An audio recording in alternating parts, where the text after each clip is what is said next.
Week 17 already of the fantasy baseball season, and here's a few pitchers I look to pick up this week. The first guy, Christopher Sanchez of the Philadelphia Phillies. So Christopher Sanchez, he's been a solid pitcher over the last few weeks here, and right now he's available in 61% of fantasy leagues on the season for Sanchez. I know not much under his belt still. 47.1 innings, 0-3 record, 41 strikeouts, a 2.88 ERA, 0.95 whip, and 3 quality starts in the time. So right now he's pitching good baseball. We know the Phillies in the middle of the pennant race right here, trying to get a wild card is this Philadelphia Philly team, and they definitely need some more starting pitching to step up. But Christopher Sanchez, over the last few weeks, he's been pretty solid for fantasy owners. And right now, one of the better ads this week, line 19th versus the Brewers, 5 innings, 6 hits, no decision, a run, a walk, 3 Ks. July 24th versus the O's, 7 innings, no decision, 4 hits, 2 runs, 8 Ks, a quality start. And then July 30th at the Pirates, another good ball game, 5 innings of no-hit ball, no decision, 2 walks, 3 Ks. So right now he's going out there, he's pitching good baseball. He's got a good offense behind him over there in Philly, obviously, with all the sluggers.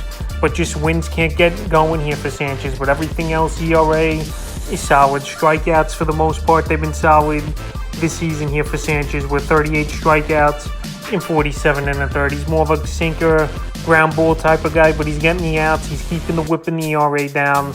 And like I said, he's going to get run support and eventually find the win column. So right now, he's definitely a pitcher I look to go out there and get this week. The next pitcher, Steven Matz of the St. Louis Cardinals. A very surprising Steven Matz over the last few weeks here has been one of the better pitchers in fantasy baseball. In the season for Matz, 93 innings, 2-7 record, 87 strikeouts, 4.24 ERA, 1.40 whip, 2 quality starts on the season. So he's not going super deep into ball games here is Steven Matz, but he's still been solid the last few weeks. I know early in the season he was batting practice, and last year had an ERA over 5. And maybe the Cardinals could get lucky and get out of his contract and trade him here at the Major League trade deadline. You don't know if that could happen possibly. We saw him already load off Jordan Montgomery to the Texas Rangers and Jordan Hicks to the Blue Jays. And maybe Matz is next after he's been pitching well over the last month of the season. So the last few games here for Matz, July 20th at the Cubs, 5 innings, got the win, 3 hits, a run, a walk, 6 Ks. July 25th at D-backs, 6 innings, no decision, 5 hits, no runs, a walk, 6 Ks, a quality start.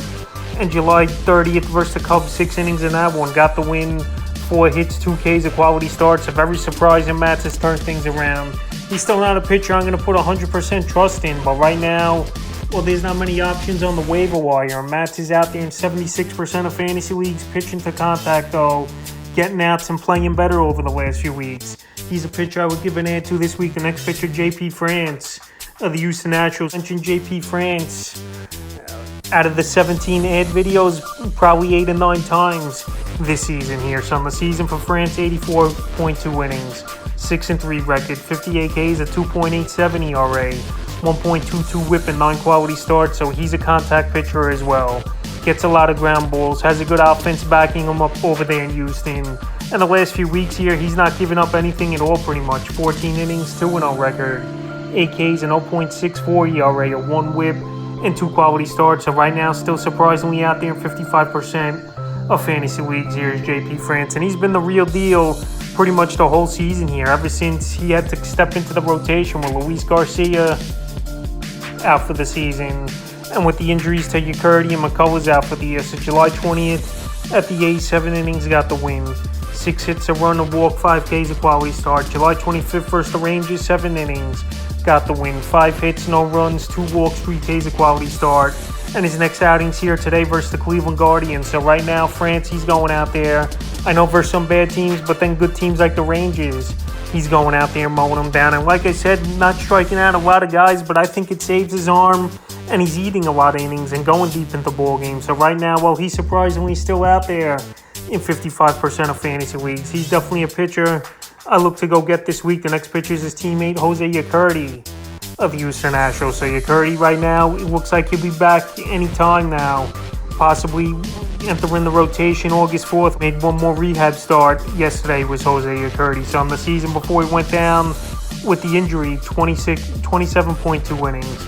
2-2 record, 23 Ks, a 5.20 ERA, 1.55 whip, and a quality start. So last season, the numbers were way better, 164 8.1 innings, 13-8 record, 134 Ks, a 3.94 ERA, a 1.17 WHIP, and 15 quality starts. So right now, that's like making a deal with the deadline here for the Houston Astros. They're still in on Justin Verlander as well, and a couple other starters out there on the trade block. But Yurkirty, most likely, he'll take B-Wax rotation spot. Like I said, JP France has been so good this season.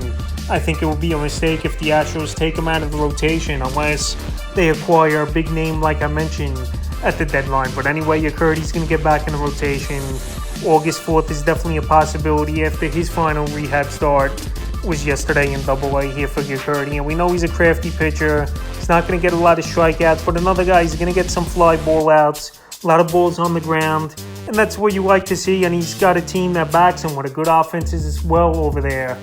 Is Houston, obviously, where they're in the mix every season as a contender to win the World Series. So right now, while Yurkirty's out there in 64% of fantasy leagues and as a guy who hasn't pitched much this season, could get back to form possibly here. He's definitely a pitcher I would pick up this week. The next pitcher is another pitcher who's been out the whole season here. Jin Ryu of the Toronto Blue Jays. He's been out the whole season after coming off Tommy John surgery is Ryu.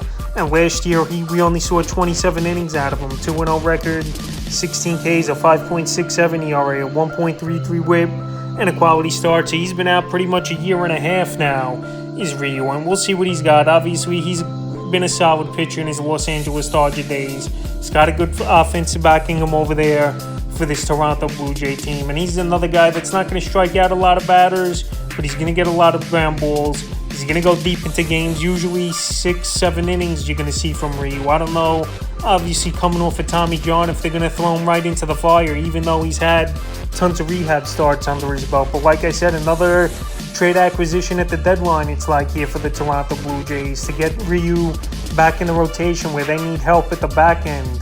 And Manoah's been struggling mightily this season. So right now, he's available in 80% of fantasy leagues. I'm not going to have monster hopes here for Ryu that he's just going to come back and go to form like he was a few seasons ago, but definitely a solid pitcher in 12-team leagues or deeper, I believe, and we'll see what he could do. But right now is a stash and a wait-and-see approach. If you don't want to start him, just have him on your bench is fine as well. But right now, if he has a couple good outings in a row, he'll be scooped up off the wire pretty quick, in my opinion, is Ryu. So right now, I would go out there and get him while he's still available in 80% of fantasy leagues, and before he makes his first start of the season coming up in tomorrow's ball game, even though it is versus a tough Baltimore Oriole team. The next pitcher, Mike Lorenzen of the Detroit Tigers. So Mike Lorenzen, he might be traded by the time this video comes out later here, is Lorenzen. Obviously, the Tigers are out of it. Lorenzen, he can help a team as a 4th or 5th starter, no doubt about it. And Lorenzen's been solid and a surprise as well this season, 105.2 innings. 5-7 record, 83 Ks, a 3.58 ERA, 1.10 WHIP, and 8 quality starts on the season here for Lorenzen. So we know he's a big player. We know he's a former hitter, pitcher, on and off it's been for him. But this season he's definitely found his stride, even though it's on a struggling Detroit Tiger team, where he definitely could be traded to a contender. He is Lorenzen. Like I mentioned, plenty of teams looking for starting pitching. The Yankees always could use a starter. Texas Rangers, though, they're most likely done getting Montgomery and Max Scherzer to the mix, even though now Nathan Eovaldi is out as well. Also, the Phillies, they could use a starting pitcher in the back end. So right now, there's a couple options where Lorenzen go, but right now, with the Tigers, he's been solid in the last few outings. July 20th at the Royals, 7 innings, got the win. 3 hits, a walk, 3 Ks, a quality start. July 27th versus the Angels, 5 innings, got the loss.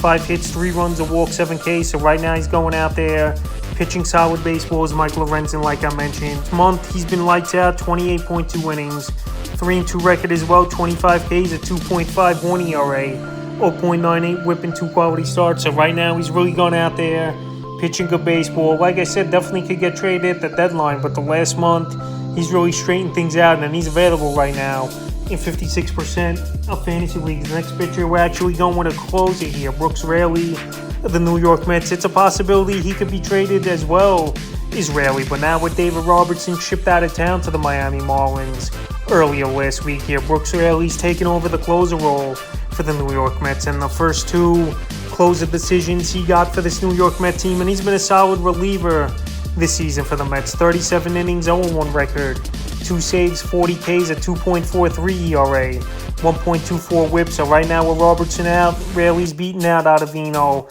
for the save opportunities so far in the first 2 games, like I mentioned. This Met team, they're not saying they're selling all the way, but to trade Robertson and Max Scherzer, obviously, there's going to be more guys on the horizon and traded before Tuesday's trade deadline. And it wouldn't be surprising to me as well if we see Raley go. But if Raley stays, he's going to have great fantasy value.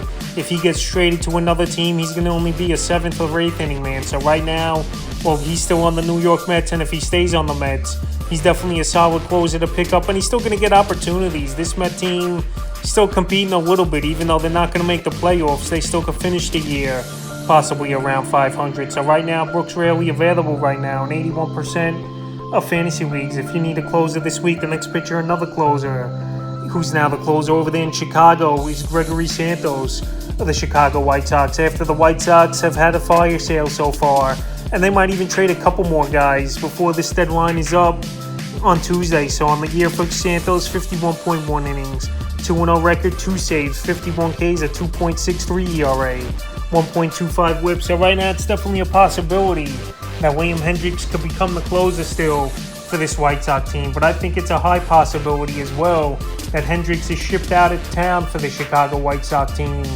before it's all said and done at the deadline. And time making this video, he might be shipped out as well here, Liam Hendricks. So Santos looks like he's going to be the closer over there.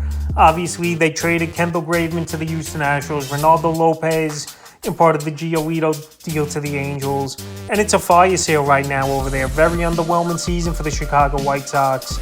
And now Gregory Santos, he's obviously going to benefit from it. And if you need a closer, these are 2 decent options. Rarely, like I mentioned, and Santos. Obviously, they're not on winning teams, but these are teams that win a lot of close ball games if they're going to win games consistently. Now Santos, he's out there in 84% of fantasy leagues. The next pitcher is AJ Smith-Schuster of the Atlanta Braves. I don't know if Smith-Schuster is going to stay up long. I know he came up in yesterday's ball game for the start. So right now, he's available with Smith-Schuster. 81% of fantasy leagues on the season here for him. 21.2 innings, 1-0 record, 18 strikeouts, a 4.82 ERA, 1.19 whip, and no quality starts in the small sample size. So he came up through the Atlanta Braves system pretty quick here. He was in single A to start the season, or low double A, whatever it was, but he came up pretty quickly. We saw him early in the season in end of May with Smith-Schuster, and now he's over here with the Atlanta Braves back in the majors. So the last 3 outings for him, June 15th versus the Rockies, 5 2/3 in that one, got the win. 6 hits, 3 runs, a walk, 6 Ks. June 23rd at the Reds, 3 1/3. 4 hits, 5 runs, 2 walks, 4 Ks. And July 30th versus the Brewers in his return yesterday, 5 innings, 4 hits, 3 runs, 4 walks, 3 Ks. So a couple things here with the Braves. I definitely could see them going out there as well and making a deal. I know I didn't mention them with Mike Lorenzen, but that could be a decent landing spot for him at the trade deadline. The Braves have had trouble at the back end of the rotation, especially Max Fried. He's been out a while now. Kyle Wright's been out. Even though Fried should be back, Kyle Wright, still no timetable for his return. But the Braves, they got to fill that 4th and 5th spot, in my opinion, here to really solidify this team. So Smith-Schuster, only 20 years old, obviously.